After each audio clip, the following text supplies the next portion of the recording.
Have you ever had beliefs that you just heard and they didn't land? This is what I love about when you start learning and understanding what is your plagiarized programming that you've adopted and accepted. There is an actual embodiment of an experience. It's like that kid's phrase, I am rubber and you are glue. Everything you say bounces off of me and sticks to you. That phrase is basically what this episode is about. It's about beliefs that I never have either fully bought into or like maybe I bought into for a time and then I was like, that's just bullshit. And we're going to dive into some of those that I've just never fully bought into, whether it's societal paradigms or different belief systems that were different from my family or whatnot. And I'm really excited to share some of these with you because maybe you've had these beliefs, or maybe these beliefs like you're like, oh yeah, hell yes, queen. Like I've never even bought into that. That's such bullshit. So I'm excited to just champion you with your ability that you can choose whatever belief that you want to believe and operate your life accordingly. And I hope this episode inspires you to question those beliefs that aren't working for you, because those beliefs, they're not you, they're your strategy. And I hope this episode gives you a deeper insight into new strategies, new mindsets, new ways of thinking about whether it's society, programming, what you've accepted thus far, what's been working, what's not been working. And basically how we determine is what's been working is, do you have the results that you want? And if you don't have the results that you want, I'm going to share with you in this episode how to pivot that, how to look and model success and excellence. And I don't mean by like modeling me necessarily. I mean, like go out there and find those models of not necessarily supermodels. They could be supermodels, but who have a life that you want to model, who have the results. Maybe it's the family, the career, the business, the job, the whatever it is that you want to create. Get your evidence, get your proof. And this is what that podcast is about. I am so excited to dive in. Let's dive into beliefs I have never chosen to ascribe to, or just chose to ascribe to for like a short period of time and then was like, cancel, clear, nope, done. Diving in 3, 2, 1. And yes, I will let you know this podcast is a little spicy, so prepare yourself. Strap in for full Enneagram 8 mode.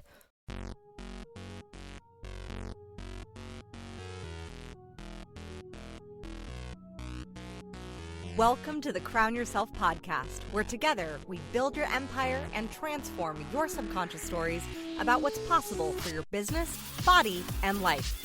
I'm your host, Kimberly Spencer, founder of CrownYourself.com, and I'm a master mindset coach, best-selling author, TEDx speaker, known to my clients as a game changer.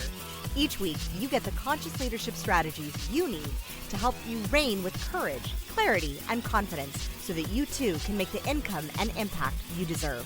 Imagine this podcast as your royal invitation to step into your full potential and reign in your divine purpose. Your sovereignty starts here, and your reign is now.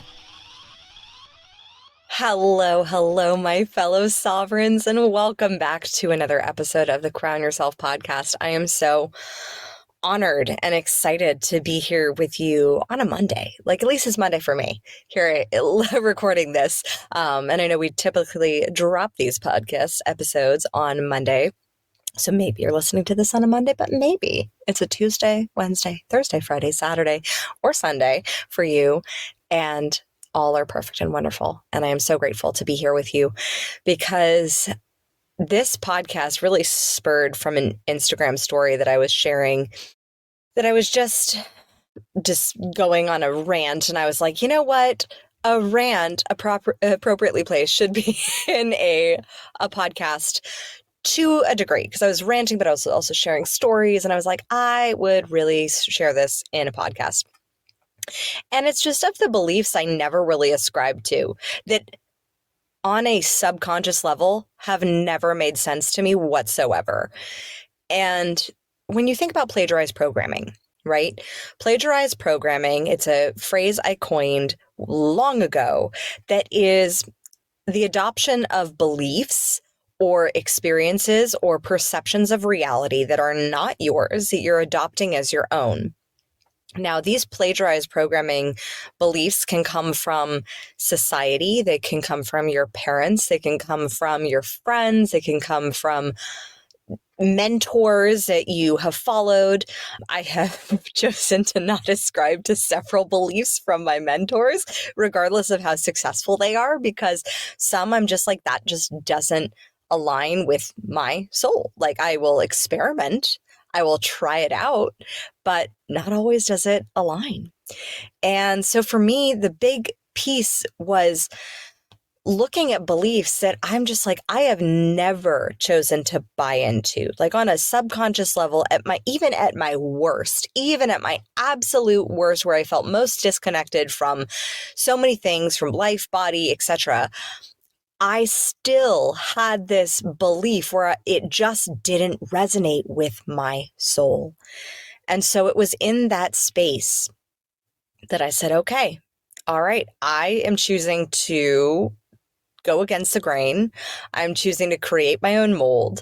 I think it's ridiculous that people have this belief, or that society has this belief, and it doesn't make sense to me, and I don't want to buy into it.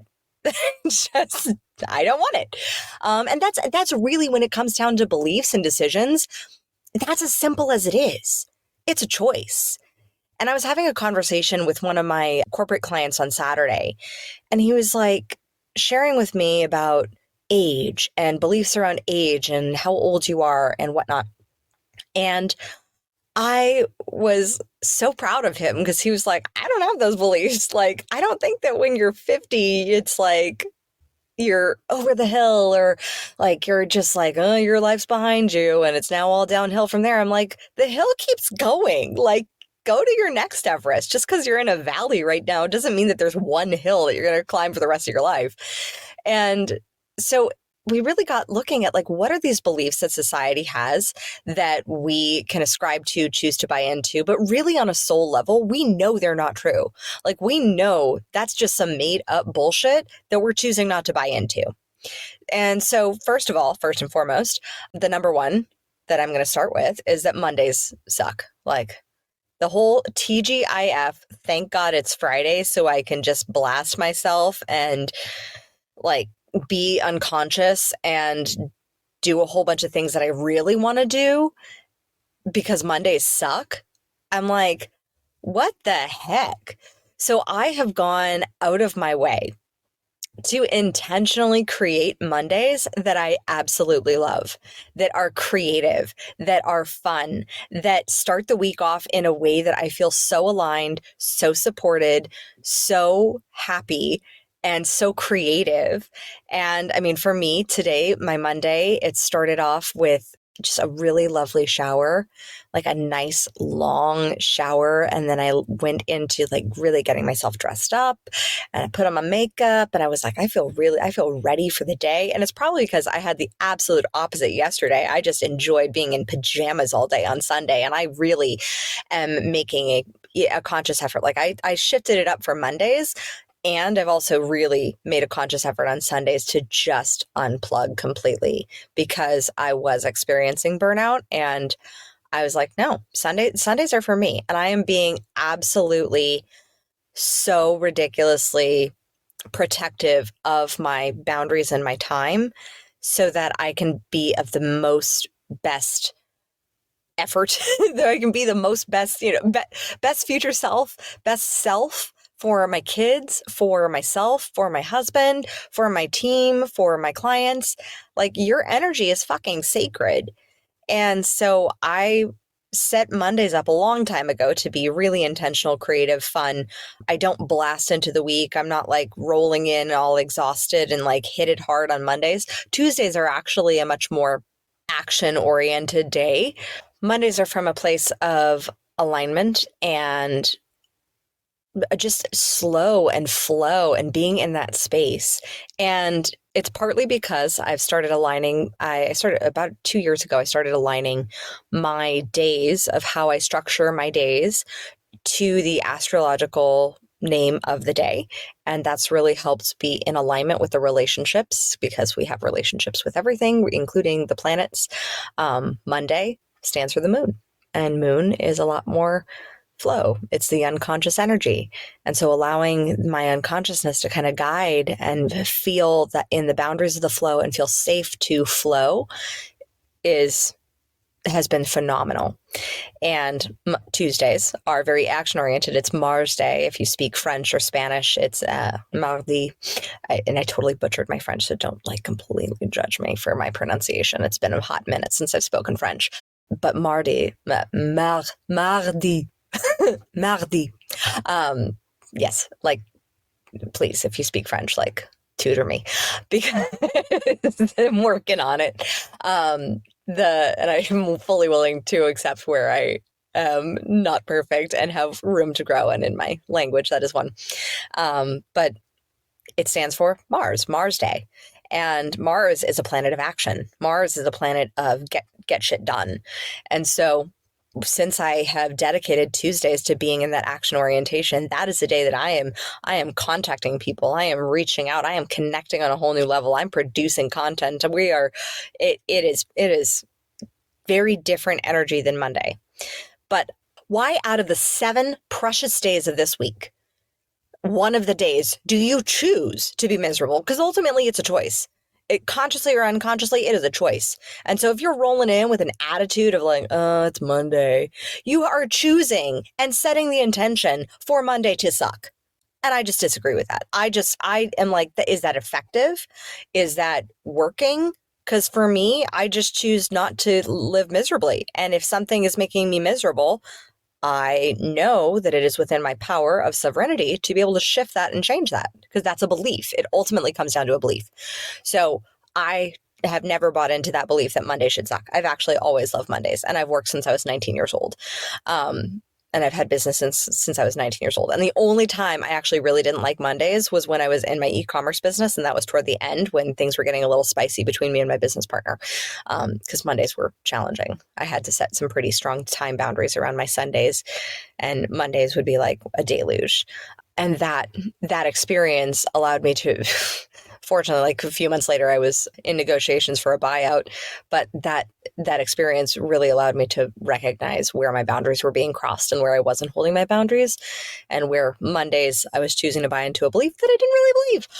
And so, having tested and experimented with that belief for a hot minute, as in the span of a couple months, about a decade ago, recognized not for me, choosing not to have it. And now I make Mondays magnificent. Oh my gosh, our team meeting is for me, because my team is international, my team meeting at 8:00 on Monday mornings just lights me up. I love seeing their faces.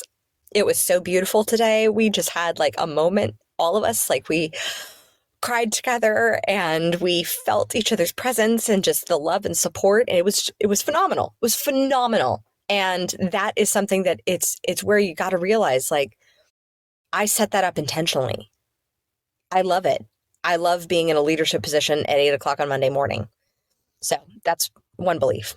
Another belief is around jadedness, that it's as you grow, as you get older, or as you age, suddenly there's a depreciation of enthusiasm for your life and for your career. And I know some generations, I'm talking to you Gen Xers more than others, tend to have a little bit more jadedness. It's kind of built into how they were wired as a generation. I am married to a Gen Xer, so I can freely say that. And my Gen Xer husband has worked so hard on rewiring the jadedness that kind of was a part of his generation that he grew up with. And so the jadedness, I really recognized this when I was about 16 years old. I won a screenwriting competition where I got to be mentored by professional screenwriters, because back then I was wanting to go into working in Hollywood. And I was so excited. I was going into our first meeting, and I was going to be matched with my mentor, and I wore my little Diane von Furstenberg dress, wrap dress, because when I was 16, I dressed like I was 30, and I was already very fashionable.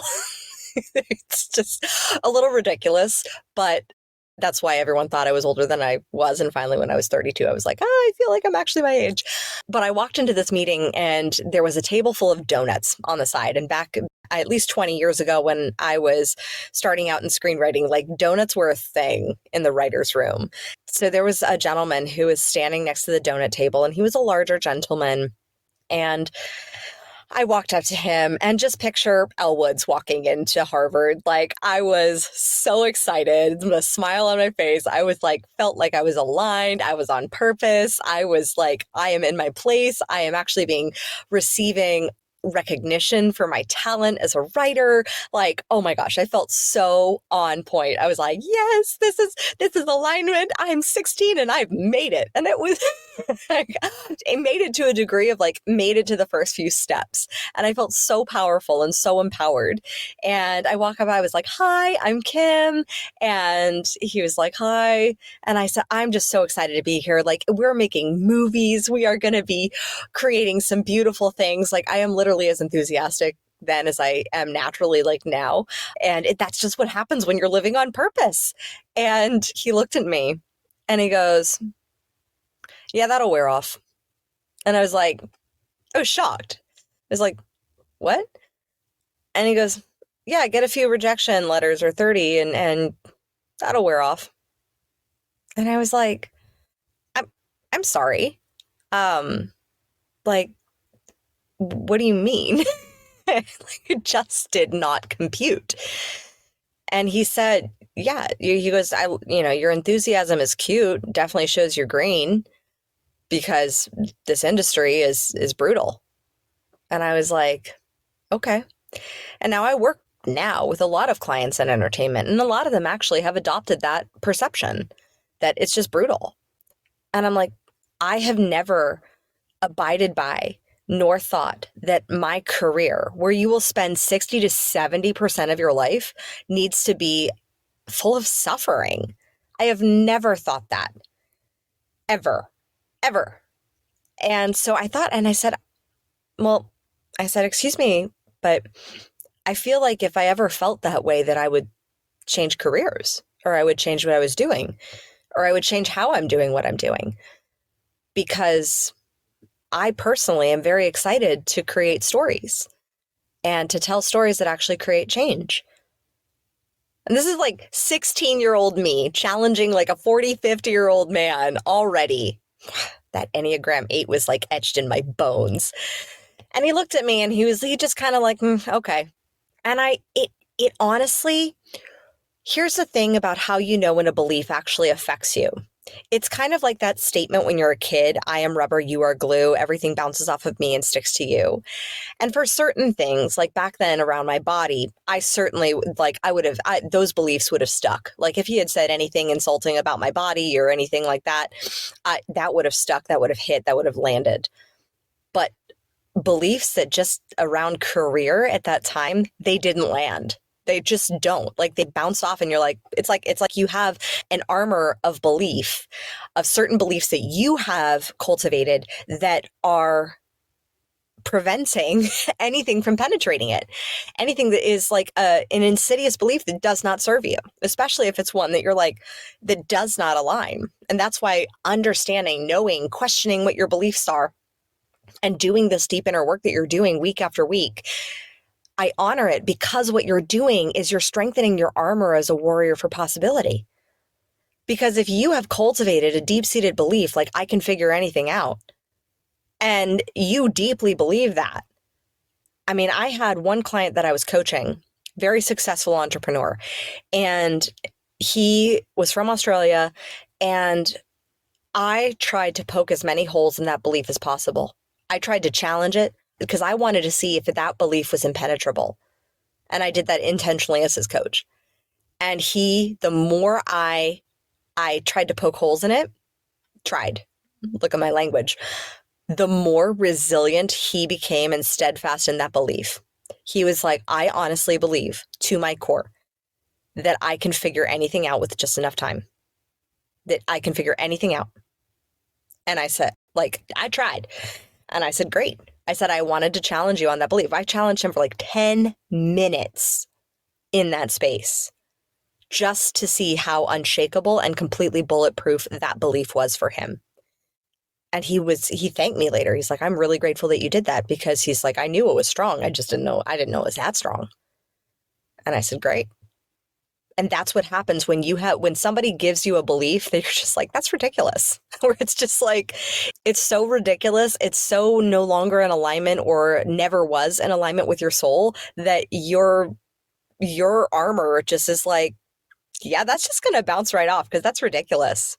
I remember my father, he was occasionally a bit chauvinistic, demeaning toward women, thought that was like the way that a quote unquote man was supposed to be, even though that's not really what he believed. And there are some times when you can hear somebody saying something that you're like, you're just copying someone else's words. Like those, I know you don't actually believe those. And he was in a place one night that he was probably drunk. And I was sitting at the table with him and my mom. And he started to say some bullshit about like women. And my mom, and like in the past when I was younger, that used to hit me. And I used to feel put down, and I used to feel like less than. And my mom and I just ended up looking at each other like, that's the fucking stupidest thing I've ever heard. And it was, for me, that moment was a moment of such progress because I was like, oh, my armor's been built. Like, I know my worth and my value as a woman. And it has, like, what you're spouting is just bouncing off of me. And it's just a reflection of what you've been taught and programmed to believe that even you don't really fully believe. And we questioned him on it. And he was like, wow, I'm sorry. That was like real. That he actually had like a quite sobering moment where he was like, oh, he's like, you're right. I don't know why I'm saying that. And I said, yeah. And he actually took that moment to heart because my mom and I just looked at each other like, that's ridiculous. So you'll know when beliefs don't actually stick. And the belief of that, like, jadedness comes with your career as you just move over time. I'm like, I have never ascribed to that. It's probably why I've switched careers many times because I'm just like, I choose to always be in a place of curiosity, exploration, enthusiasm, challenging myself. And if a belief, like I just choose not to be miserable. So jadedness is real, like I say in my book, like around sarcasm and jadedness. Sarcasm actually comes, I think it's from Greek. I have to go back and read my book to make sure. It actually comes from the Greek word that means like to cut the flesh. So sarcasm, jadedness, when you're giving self-depreciation, self-deprecating comments, you are actually cutting yourself unconsciously. You're cutting the fabric of your own confidence. And I have just never believed in that type of self-mutilation, period. Like, no, thank you. So I believe that you can choose to find a new way to get curious. If it's not changing what you do, it can be changing how you do it. Maybe it just means you need to disrupt the industry and do something radically different. And that's that. The third belief that I stopped ascribing to, or really never ever did ascribe to, ever, was that children are this burden. Now, let me pre-frame this in saying that I don't believe that parents intentionally think that their kids are a burden. I think most parents go into having children with open, loving hearts, with the desire to be the best. And this is absolutely no judgment. We are all moving into parenting, building businesses, building lives with the resources that we have. And we are all doing our best with the resources that we have. That being said, there is a societal belief that I have seen come up from time to time. And it's very insidious because it doesn't come up as looking like children are a burden. But it comes up and it manifests in many ways where it looks like, oh, children are an inconvenience. Like you'll see it on a plane when a kid is screaming. And yes, nobody really thoroughly enjoys that, but especially not the parents. And sometimes the parents can feel embarrassed. And I've heard of parents just receiving the nastiest comments and things from other people on the plane, like, why don't you, just discipline your child or just, and I'm like, that parent, I guarantee you, is doing the best that they can. And having been on a plane with a screaming child, like that was mine, and doing the best I could to ensure that, for the convenience of everybody else, that my child was calm. Like the parent is doing the best that they can. But societally, and then reflected back, it can be perceived that that's just inconvenient. And so I think whether you have kids or not, recognizing that children are our future. They are literally the next generation. They are going to be inheriting what we build as a society together.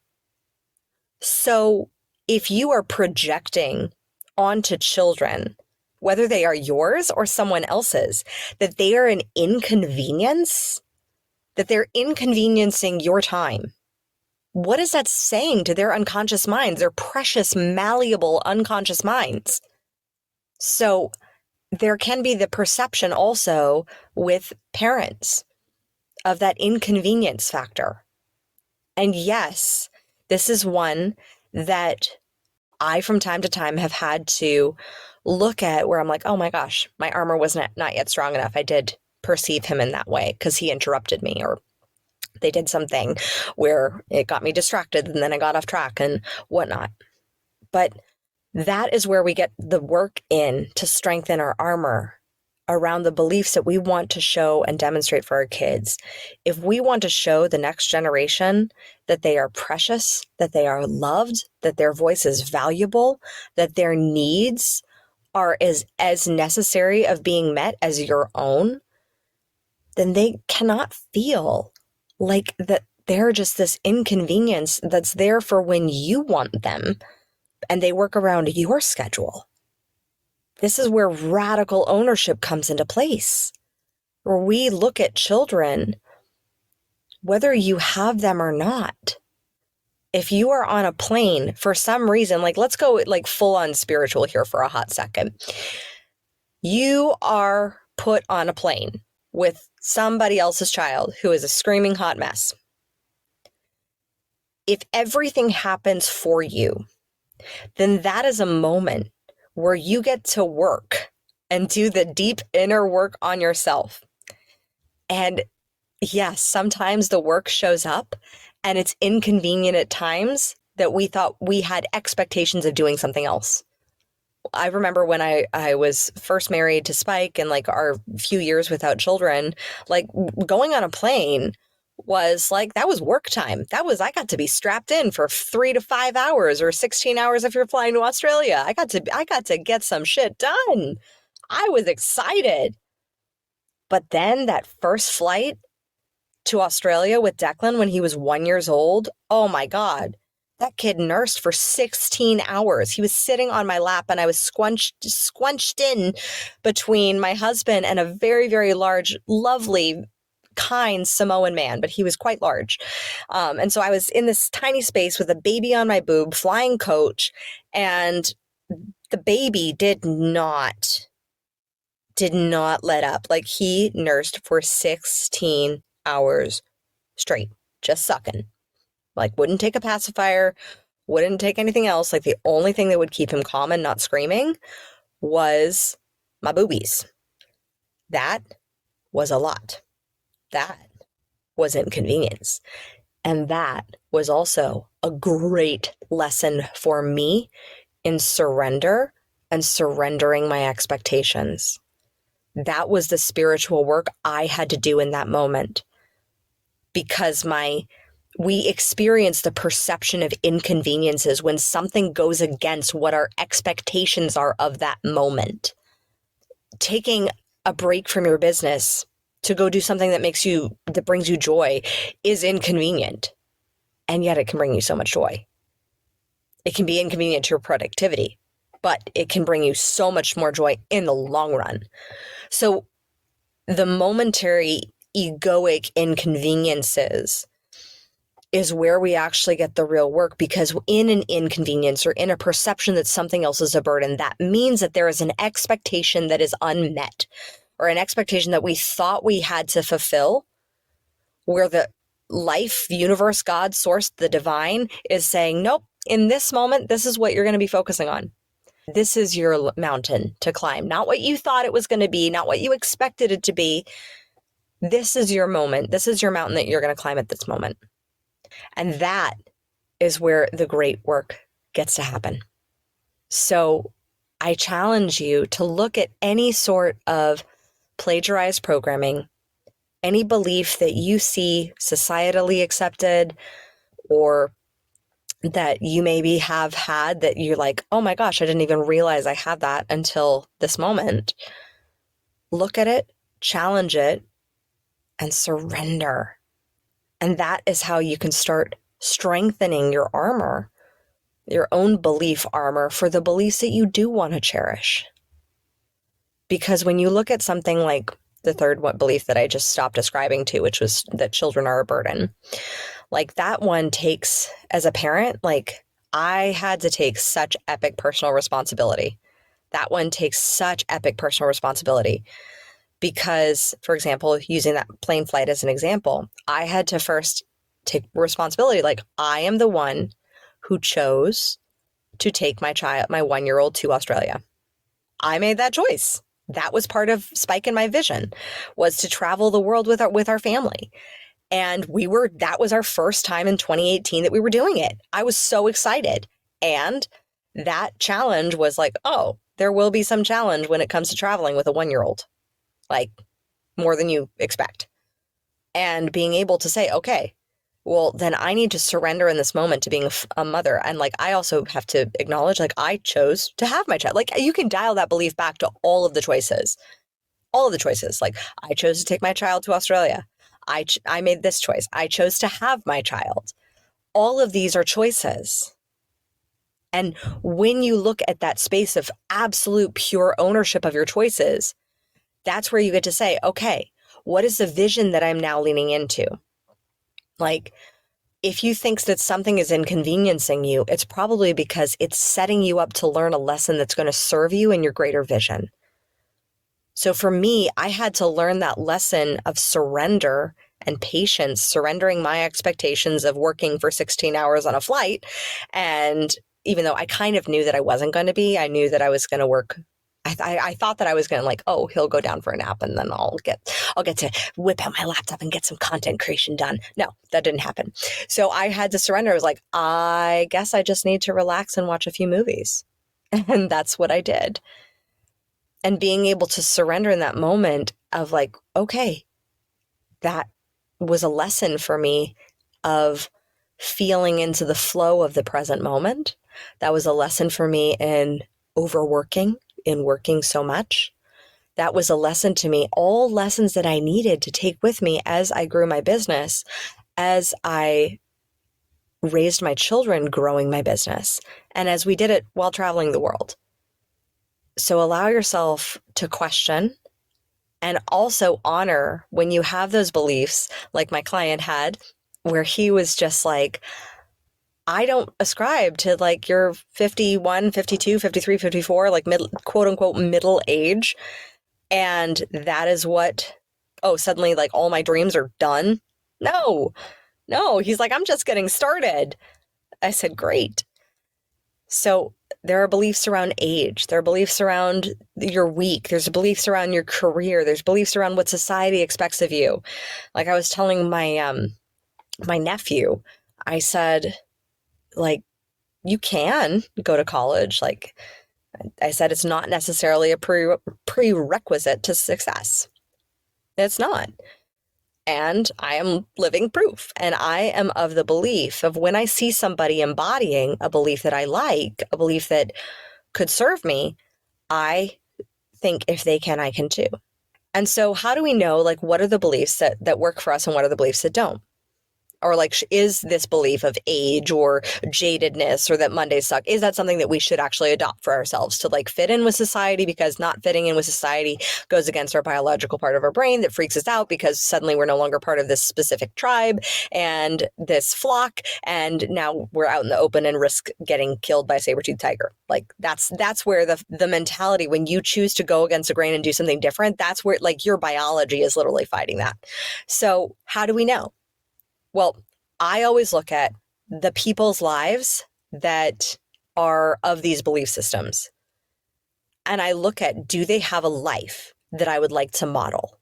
Do they have results that I would like to have? Do they have an experience from the day-to-day to their grand experiences of life that I would like to experience as well? And I asked myself very clearly those questions. And just like that man by the donut station in the writer's room, I saw many things that I said, no.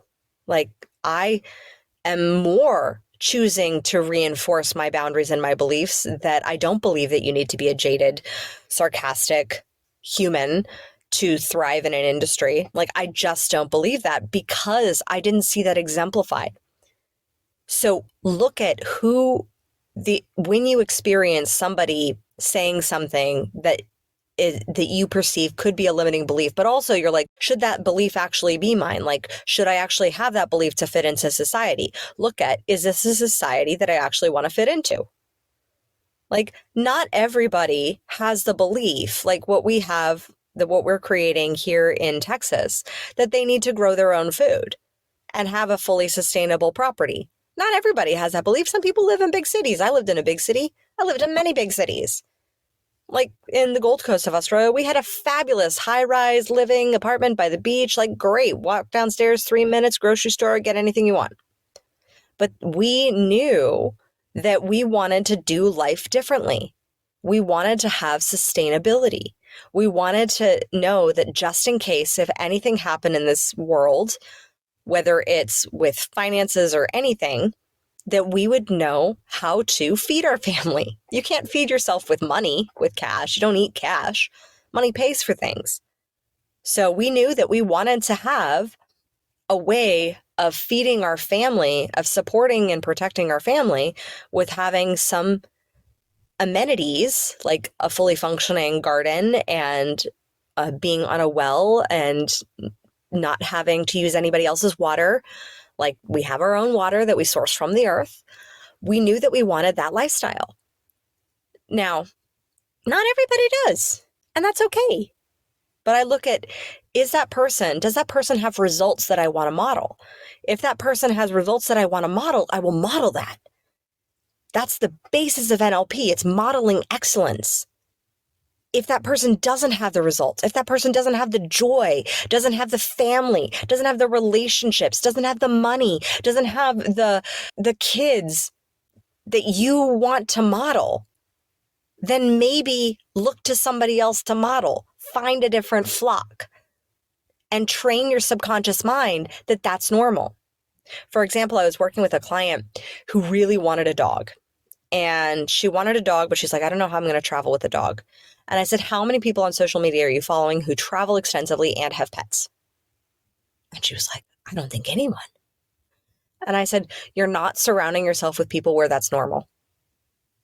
Because a lot of people, like when we moved to a 10-acre plot of land, like from California, and then previously from the Gold Coast where we had no land, most people were like, that's crazy. That's bananas. It's too much. It's all the beliefs. But we looked at who are the people who have sustainable regenerative farming where we could model that. You look to the people who you can model so that you can say, if she can or if he can, I can too. Look at their results. Are those results that you want to have? And the results are not just like financial results or business results or family results. They can be the results of just, simply having joy. Like, do they have joy in their life? Do they have love, deep love, passion for what they're doing? I have coached so many people who make far more money than I have yet to this point. And yet, most people come to me to work with me as their coach for guidance to create more sparkle, joy, and fulfillment in their lives, more transformation so their business is no longer a burden, but actually setting them up for success, more transformation so they actually feel confident in getting their voice out there and getting their voice heard and remove all these bullshit blockages and limiting beliefs that you can't say what you want to say, fully be you, fully be authentic. Most people come to me for that. And that's what I model. What are you modeling in your business or in your life that is a natural attractor for the people who need exactly who you are to be in their life. So I hope this podcast served you. If it did, if you know somebody who's maybe struggling with a Monday suck or jadedness belief or looking at, some of these other limiting beliefs that we talked about, then please share this with them.